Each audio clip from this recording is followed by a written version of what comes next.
As the war grinds on in Ukraine, top U.S. officials are seeking to contain the damage from the surfacing of highly classified military documents on the war. The documents include briefing slides mapping out Ukrainian military positions and U.S. assessments of its allies' support for Kyiv. Defense Secretary Lloyd Austin told reporters Tuesday no one knows for sure right now where these documents came from. We take this very seriously, and we will continue to investigate and turn over every rock until we find the source of this and the extent of it.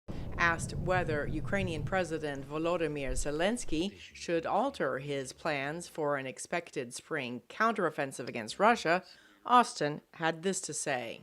They will fight the enemy and not be driven by a specific plan. They have a great plan to start, but only President Zelensky and his leadership really know the full details of that plan. U.S. Secretary of State Antony Blinken was asked about the damage the leaks might cause to the trust of U.S. allies to share intelligence in the future.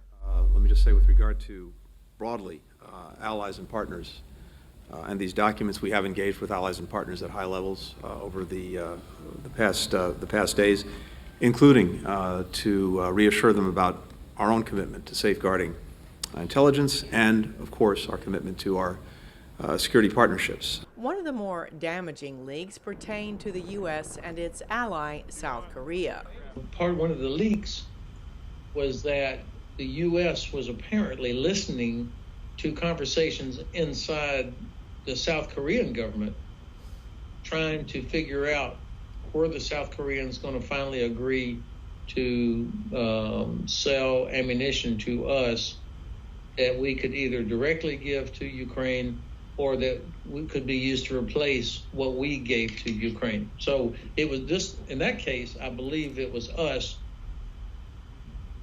listening to the South Korean government, trying to understand what they were thinking. Another expert told VOA that the leak is not as bad as others in the past, but there is one aspect that he is worried about. The one risk, I would say, is the use of this intelligence for information operations or for even disinformation. So we've already seen examples of certain PowerPoint slides with numbers and figures being released, and then seeing a similar PowerPoint slide with the numbers altered or changed to suit a certain narrative. So then you're going to have this big question about the authenticity of not the initial leak, but of all the documents that are going to now be floating around. Ukraine's defense ministry has accused Russia of being behind the leaks. Intelligence experts say the leaked document with casualty numbers was altered to cut the number of Russian soldiers killed by more than half, before surfacing on pro-Russian Telegram channels. A Kremlin spokesperson said Moscow was well aware that the United States and NATO were involved in the conflict between Russia and Ukraine before the leak surfaced. Saine, VOA News.